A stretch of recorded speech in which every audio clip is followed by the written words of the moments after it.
Goeiemôre vriende en kollegas. Ek wil graag uitwys hoe sekere tekste polemies gerig is teen 'n ander teks of teen 'n sekere bestel. Met ander woorde, sekere tekste neem standpunt in teen bestaande tekste of gebruike. In die proses ontstaan daar verskillende groeperinge van sosio-religieuse gemeenskappe. Ek het 'n rukkie gelede gaan kyk na eksklusiwistiese taal en opgemerk dat daar 'n geneigtheid is in alle kulture en alle tye om hierdie tipe taal te gebruik. Veral as 'n groep of 'n gemeenskap begin voel het dat hulle identiteit bedreig word of hulle bestaan word bedreig. Sulke sosio-religieuse gemeenskappe het die prototipe geword vir wat ons vandag as kerk ken. Toe ander my gevra het om iets aan te bied vir die VTT, het ek onmiddellik gedink aan die naderende algemene kerkvergadering, waar daar groot besluite geneem gaan word vir ons kerk. Daarom het ek het goed gedink om 'n rukkie stil te staan by die konsep van kerk, en om te gaan kyk of die Ou Testament enige iets sê oor kerk. Ek wil dus kortliks stilstaan by 'n paar tekste wat eksklusiwistiese taal gebruik, as ook 'n paar tekste wat inklusiwistiese taal gebruik. Daarna wil ek kyk of daar sprake is van so iets in die Ou Testament soos kerk, of wat is die wesenskenmerke van 'n kerk. Nou moet ek onmiddellik sê dat om oor eklesiologie te praat vanuit die Ou Testament is nie net 'n ingewikkelde saak nie, maar dit kan ook baie gevare inhou. Die gevare word opgesluit in die wyse waarop 'n mens die skrif verstaan, wat dan nou die hermeneutiek is. Want ons praat van 'n pendulum van hoe mense die skrif verstaan. Aan die een kant kry ons hierdie baie fundamentalistiese, letterlike woord vir woord verstaan van die skrif, en aan die ander kant kry ons mense wat die Bybel of die skrif dan typologies en allegories interpreteer. Ingesluit by hierdie hermeneutiek kry ons dan ook die verhouding van die Ou en die Nuwe Testament. Ons vra onsself af, wat is die verhouding tussen die Ou en die Nuwe Testament? Is die Ou Testament 'n vervulling, word hy vervul in die Nuwe Testament? Met ander woorde, kan die Nuwe Testament die Ou Testament vervang? Moet ons die Nuwe Testament op 'n gelyke vlak beskou as die Ou Testament? Daar was 'n tussenkerklike kommissie wat hieroor gaan navraag doen het, en professor Breitenbach het ook 'n artikel daaroor geskryf. Ek wil net so vinnige opsomming gee van wat die kerk se standpunt is met betrekking tot die verhouding Ou Testament en Nuwe Testament. Die Ou en die Nuwe Testament word as twee selfstandige entiteite hanteer, wat as gespreksgenote saam die Bybel vorm.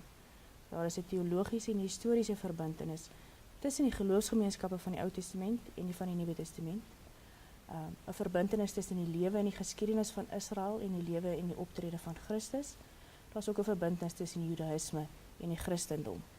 Tussen die testamente is daar 'n kontinuïteit sowel as 'n diskontinuïteit. Die kontinuïteit bestaan daarin dat die Nuwe Testament is 'n vervolging, maar ook 'n byvoeging tot die Ou Testament. Maar dit wil egter nie die Ou Testament vervang nie. Daar is ook 'n diskontinuïteit omdat die Nuwe Testament verder gaan as die Ou Testament en selfs nuwe kategorieë gebruik wat nie in die Ou Testament voorkom nie. Die idee van 'n belofte vervullingsskema maak dat die Ou Testament grootliks oorbodig is en dat as Christus dan nou die enigste sin is. En daarom kan ons nie hierdie skema aanvaar nie. Want ook die skrifbeskouing wat ons in die Nuwe Testament vind, is deel van die histories kontekstuele perspektief, met ander woorde die menslike aspek van die Bybel. Dit gaan in die Ou Testament om God wat in 'n verhouding tot Israel staan. Aan daardie verhouding is daar verskillende fasette verbonde wat ook op die toekoms uitgespeel word. Hierdie verhouding het steeds 'n oop einde, omdat daar nooit 'n posisie van ekwilibrium bereik word nie. Jesus Christus stap in hierdie vakuum in en hy vul dit, maar te gelykertyd oorvloei hy dit ook tot iets veel groter en omvangryker. Ek wil nou vir 'n rukkie gaan stilstaan by eksklusiwistiese taal teenoor inklusiewe taal. Wanneer ek praat van eksklusiwistiese taal, verwys ek na die aspekte van literêre teorieë van postmoderne filosowe soos Lyotard, Foucault en Bourdieu. Lyotard se insigte komplementeer Foucault se konsep van die counter-memory. Foucault fokus op 'n netwerk van diskursiewe magte agter tekste. Met ander woorde, die magte wat die tekste produseer. Hy sê dat dit belangrik is om te let op die stemme wat stilgemaak word deur hierdie magte agter die tekste. Volgens Bordeaux is taal nie net 'n sisteem van kommunikasie nie, maar ook 'n instrument van mag. Alhoewel Foucault en van sy tydgenote nooit terme soos postmodern gebruik het, of selfs gekategoriseer wou geword het as tipe denkers nie, kan die denke van hierdie filosofe gesien word as 'n uitvloeisel van die poststrukturalistiese nalatenskap. Enige teks is 'n subjektiewe weergawe van werklike of fiktiewe gebeure. Die subjektiwiteit is sosiaal gedetermineer deur heersende omstandighede. Die sosiale teks of konteks is die motivering vir die vertelling. Met ander woorde, die situasie motiveer die outeur om die verhaal oor te vertel, met sy eie seleksie van materiaal, sy eie beklemtoning en sy eie nuansering. Wanneer daar gelet word op die standpunte van hierdie filosofe, is dit duidelik dat hierdie sosiaal gedetermineerde beklemtoning of weglating niks anders is as 'n legitimering van die huidige gebruike, die optredes of die vertelling of die standpunte van 'n spesifieke uitverkore elite groep nie. Met behulp van hierdie vertelling ondersteun of weerspreek 'n vertelling bestaande narratiewe. Die motivering hiervoor is dat daar aan 'n bepaalde groep en of gebruik identiteit gegee wil word, deur dit met behulp van diskurs te legitimeer. Deur die identifisering word die bepaalde groep se aanspraak op uitsluiting van buitestanders, wat nie in die verhaal ingeskryf word nie, gelegitimeer, en sodoende word daar mag verleen aan 'n bepaalde groep. Sonder om in diepte in te gaan in die denke van hierdie filosofe, kan ons op grond van hulle teorie die volgende definisie van eksklusivistiese taal daarstel. Eksklusivistiese taal is die diskurs wat in sekere omstandighede gebruik is om 'n sekere groep se identiteit te versterk en aan hulle mag te verleen, om 'n bepaalde groep se optrede en aansprake te legitimeer en in die proses ander groepe uit te sluit. Dit is belangrik om daarop te let dat eksklusivistiese taal nie altyd gesproke diskurs of emfaties is nie, maar dit kan ook gesien word in dit wat nie gesê word nie. Eksklusivistiese taal word baie keer gekenmerk deur dit wat onderbeklemtoon word, dit wat geïgnoreer word of dit wat heeltemal uitgeskryf word. Ek wil net 'n rukkie stil staan by hoe geloofsgemeenskappe ontstaan het in verskillende tekste en verskillende kontekste. Die Babiloniese ballingskap en die reperkusies daarvan in die Persiese tyd het die posisie van Israel dramaties verander. Voor die ballingskap het die volk hulle identiteit en hulle selfverstaan gevind binne in die Davidiese monargie. Na die ballingskap het alles verander. Skielik was hulle net 'n provinsie binne in hierdie magtige Persiese ryk. Dit het gelei tot 'n totale transformasie van die sosio-politieke en die sosio-kulturele milieu, wat die volk in 'n staat geplaas het van identiteitvinding. Hulle het gesoek na hulle identiteit. Seker het geglo dat hulle dit in die tempel kan vind, terwyl ander weer gedink het die wet sal dit terugbring wat hulle voor die ballingskap gehad het. Sekere geskrifte het Moses voorgestel as die kultiese stigter, terwyl ander weer gedink het dat Dawid die stigter van die kultus is. Dit was duidelik dat die volk in die tyd van die tweede tempel verward en verstrooid was. Hulle het gepoog om identiteit te kry deur hulle self te distansieer van die ander. Hierdie ander kon ander volke gewees het, dit kon ander ideologieë gewees het, of dalk selfs ander sektes binne die Judaïsme. Meeste groeperinge het identiteit gevind deur hulle self af te grens en ander uit te sluit, wat duidelik is in hulle eksklusivistiese taal. Daar was wel 'n minderheid van groepe wat hulle identiteit beklemtoon het deur inklusiewe taal te gebruik. Ek wil nou graag verwys na enkele tekste waar eksklusivistiese taal gebruik is en dan ander waar inklusiewe taal gebruik is. Eksklusivistiese tekste gaan ek eers vir 'n rukkie stil staan by die Qumran gemeenskap. Hulle is bekend as 'n sekte wat ontwikkel het uit 'n apokaliptiese beweging. Nou Baumgarten verwys na verskillende sektes wat in die Makkabeese tyd ontstaan het, en hy noem dat daar sekere kenmerke is wat al hierdie sektes gedeel het. Die eerste een is dat daar vrywillige lidmaatskap was. Die tweede een is die feit dat hulle ontstaan het as 'n protes teen bestaande praktyke of geloof wat in die samelewing was. En dan die derde ene is ook dat hulle self gedefinieer het in terme van reinheidsreëls. Die Qumran gemeenskap was so 'n sekte. Volgens hulle tekste is dit duidelik dat hulle self wou distansieer van die Jerusalem tempel en van die korrupte praktyke van die Jerusalem priesters. Hierdie gemeenskap het hulle self nie net gedefinieer as opponent van die ander nie, maar ook as die uitverkorenes van God.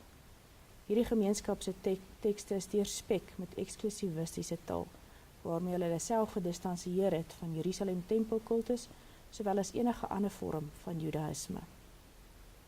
Ek gaan net so vinnig na 3 van die tekste van die Qumran gemeenskap verwys. Eerste die boek Jubilee. Daar word die oomblik beskryf waar Jahwe 'n verbond met Moses gesluit het. Hierdie verbond word in sulke eksklusivistiese taal beskryf, dat dit die indruk skep dat die gemeenskap spesiaal deur Jahwe uitverkies is. Die ander dokument is die Damaskus dokument.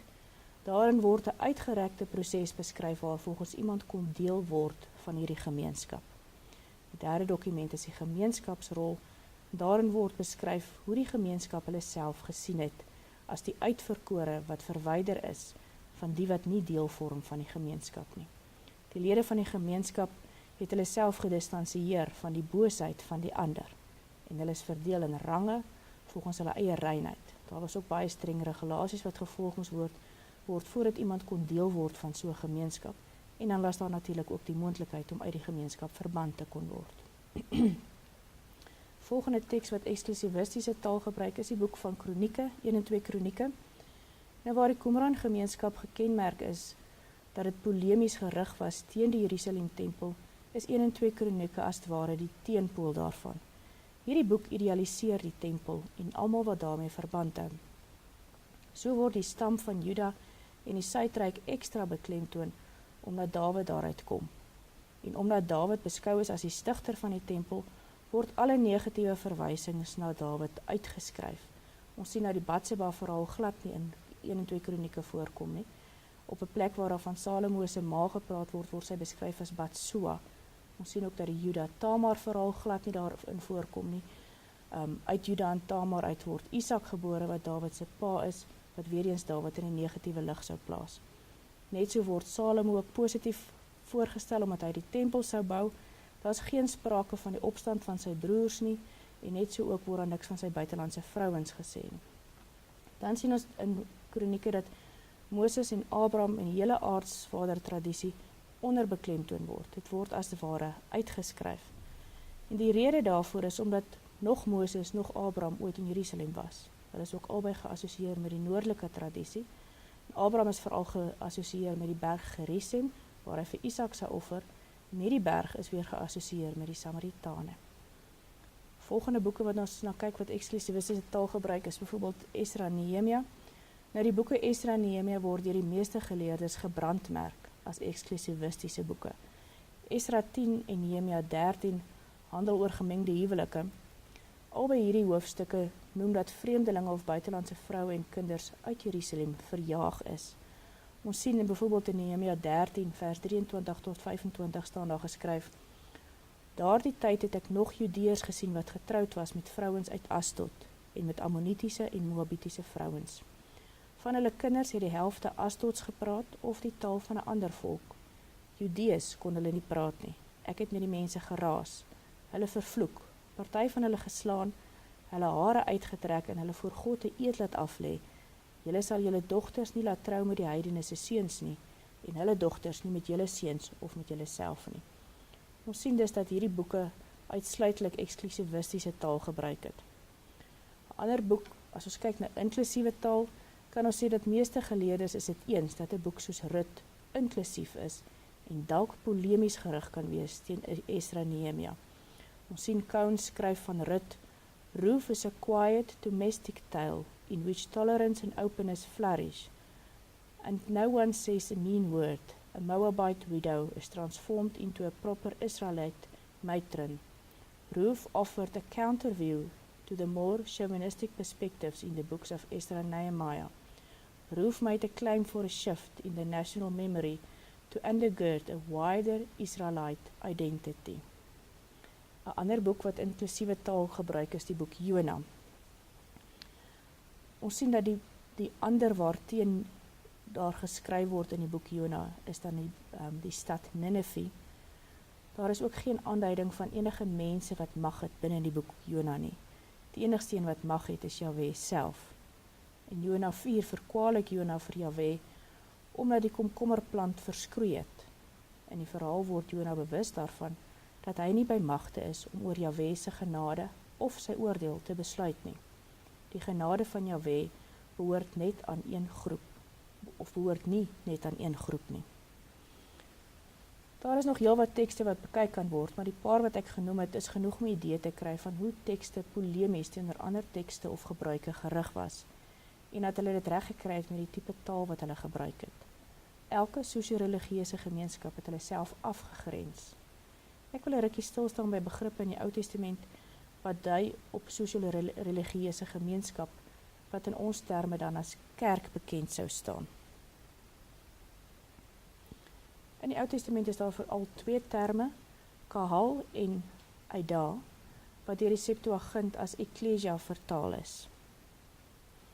Kahal Jahwe of net kahal word meestal vertaal as die vergadering van die Here, vergadering of gemeente.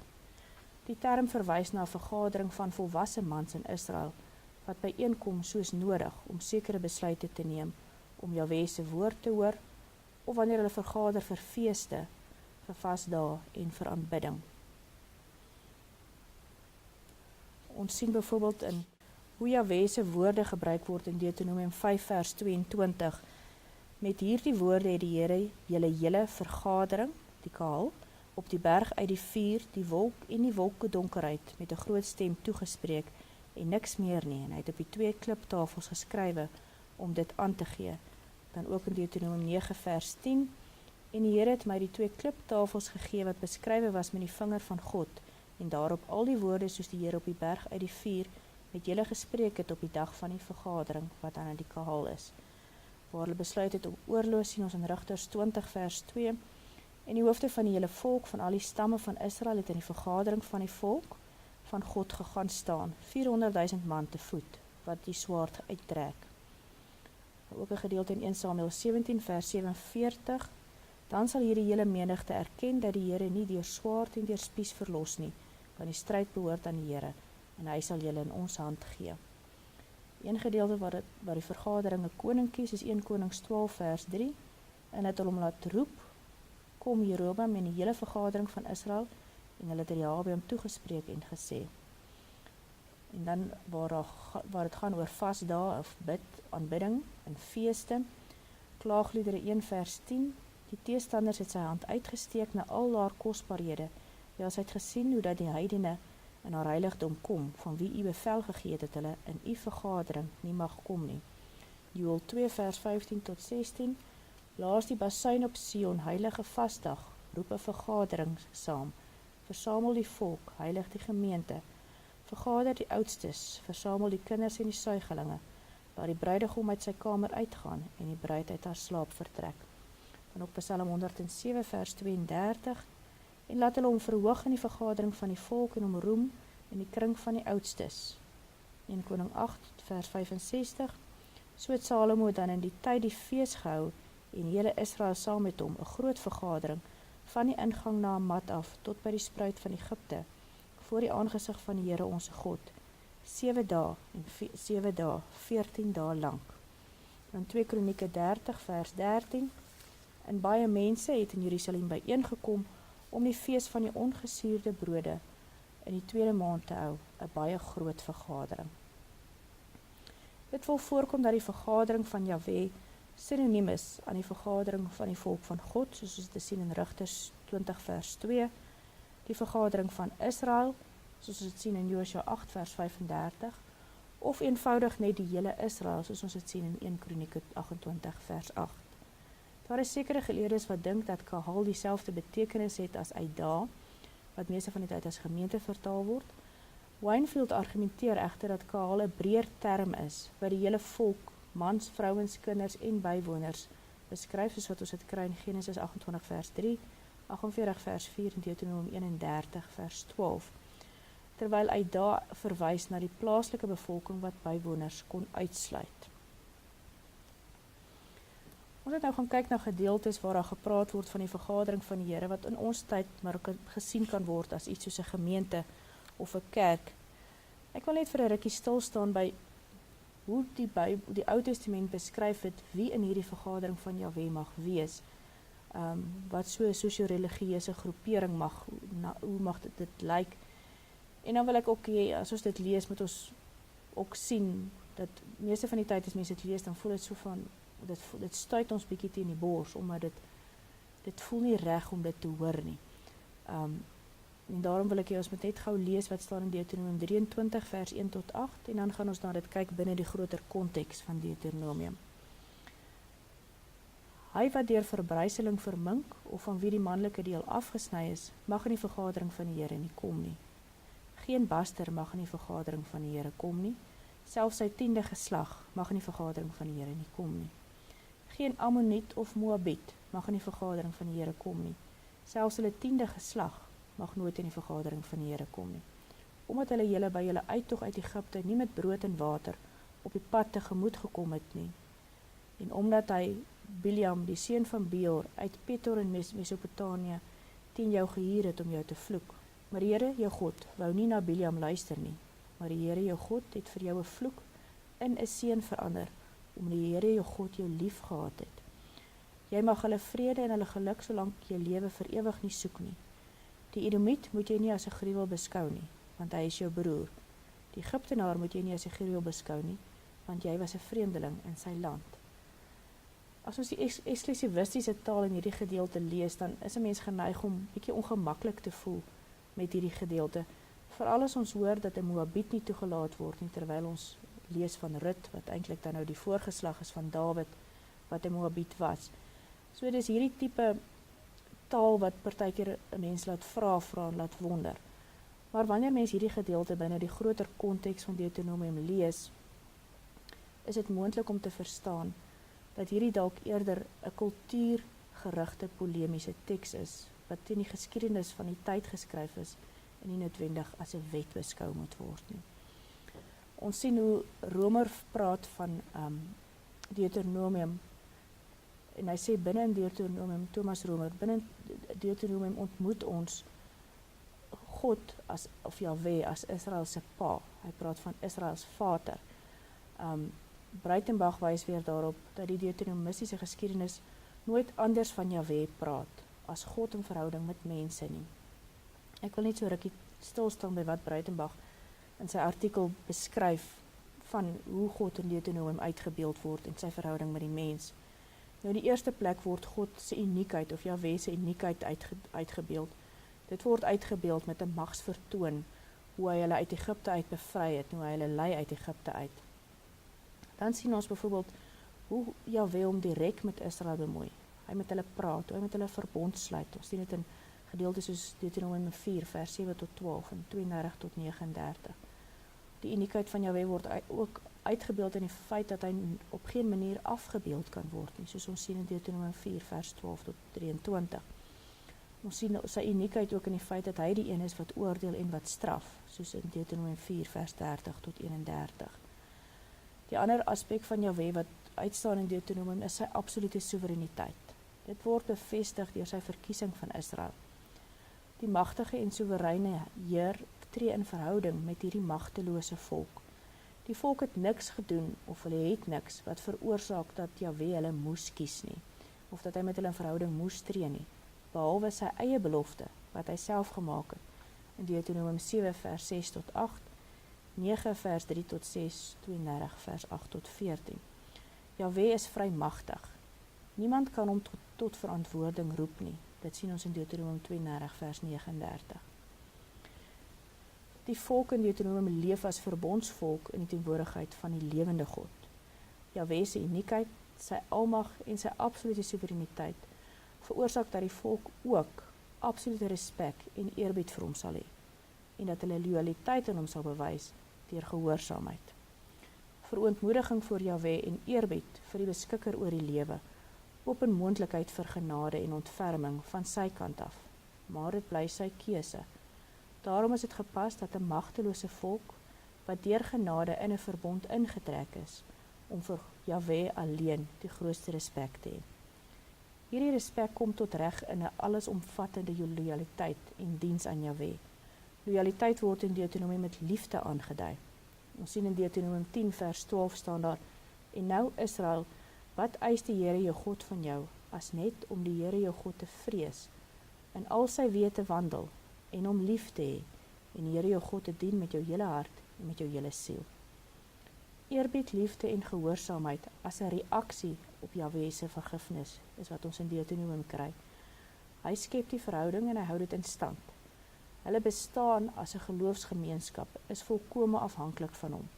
Hulle hoop is alleen gevestig in die genade en die liefde van Jahwe. Hulle enigste vastigheid is genade, liefde, vergifnis en die trou van hierdie God aan wie hulle uitgelewer is. Breitenbach sluit af deur te sê dat omdat daar een God is, kan daar ook net een geloofsgemeenskap wees, wat nie deur politieke of staatkundige verdeeldheid begrens kan word nie. God in verhouding met die mense is die God van die Ou Testament. Brueggemann verwys ook na die feit dat die Ou Testament praat oor God se verhouding met sy volk. Brueggemann praat van die countercultural nature of Scripture en sê dat die Ou Testament gesien moet word as polemies gerig teen ander kulture en gebeure en dit ook in daardie lig gelees moet word.